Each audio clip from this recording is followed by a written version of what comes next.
This is David Luscombe. I'm going to go over another really amazing chess game today.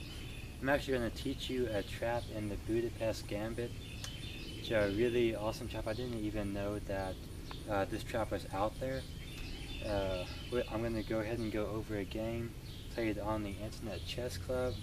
This game was played during the Banter Blitz session, and Grandmaster Maxim Dlugy is playing the white side of this, and his opponent, Trickymate, is playing the black side. Now this is a really amazing chess game from Trickymate, so let's go ahead and take a look at this. We see d4 from white, and that is a really nice move. I like to play d4. You wait for the chessboard to come back, I guess. And then Trickymate responds with knight f6. Then we see c4 and e5, which is the start of the gambit.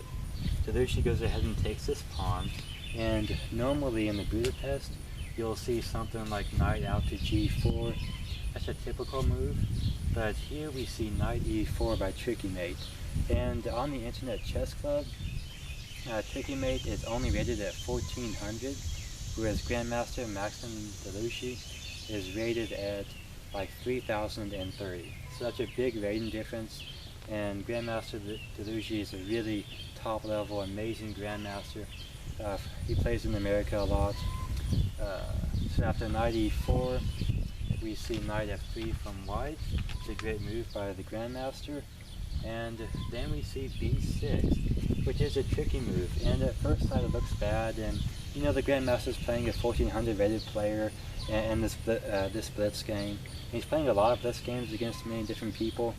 So seeing that the guy's only 1400, the Grandmaster just thought that he had dropped a piece, and when I saw this game, I thought, you know, queen d5, and white just must be winning.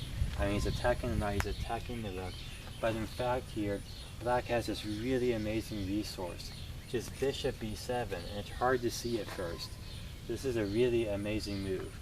And if the queen doesn't take the bishop, I guess you could retreat the queen, but then black now has much greater development, and you could probably start with something like bishop out to b4 check, maybe trying to wrap up this pawn a little bit.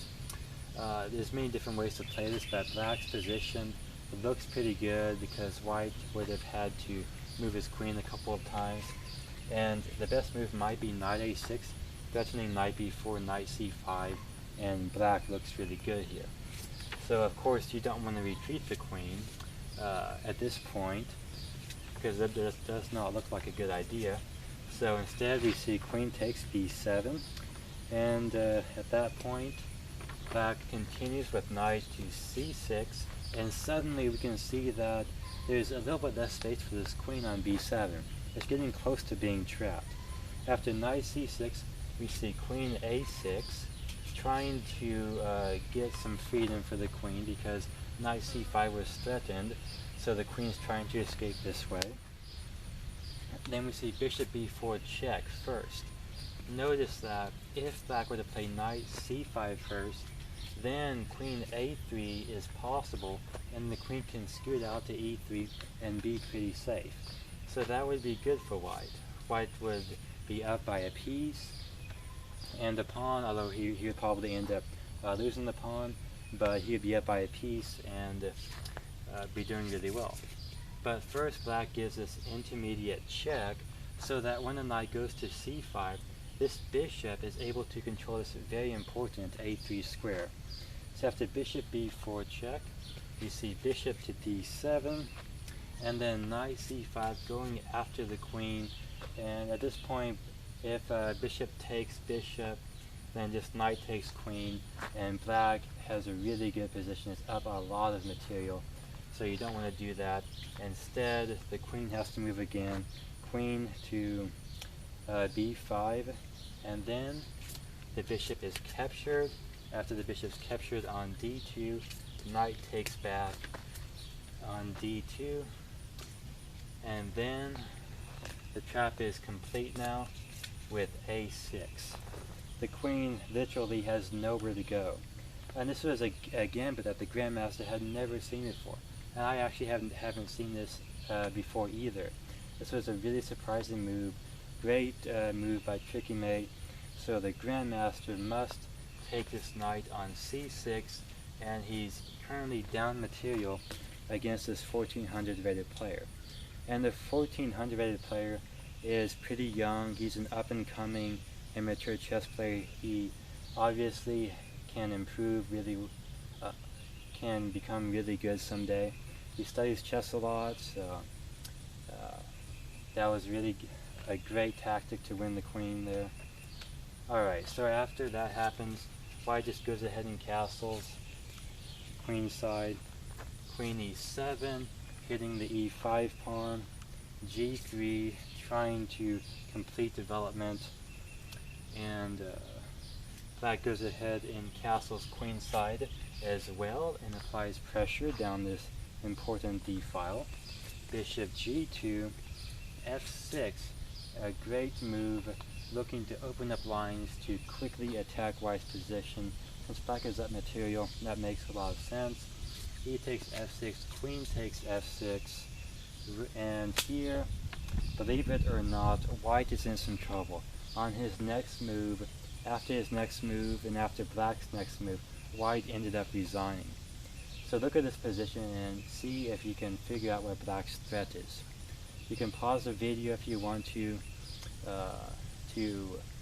give yourself some more time. But in this game, white ended up playing rook h to e1. I mean, it makes sense, you know, being in the rook towards the center of the board, preparing maybe to play e4, e5, gaining space. It seems like a pretty good move all around. But then we see this amazing knight a4, and there's this checkmate threat on b2, and you can't stop it. You could play knight e5 or knight d4, but you're just giving up the knight. And then after the queen takes the knight, there is still the threat of checkmate on b2. There is really no way that white can stop it. If the king tries to run, well, the king's not getting very far because queen takes pawn and the rook covers this d file, and it's checkmate. So at this point in the game, Maxim Dlugy resigned. So that's a really amazing game by an amateur chess player, and this was a variation in the Budapest Gambit. Use it in your own Blitz games. You could have some good success with it, maybe in tournaments. But this is really awesome. So thank you for watching. Hope that you enjoyed this video, and if you like my channel, you like these videos, please subscribe, like, comment, share. All of that is welcome.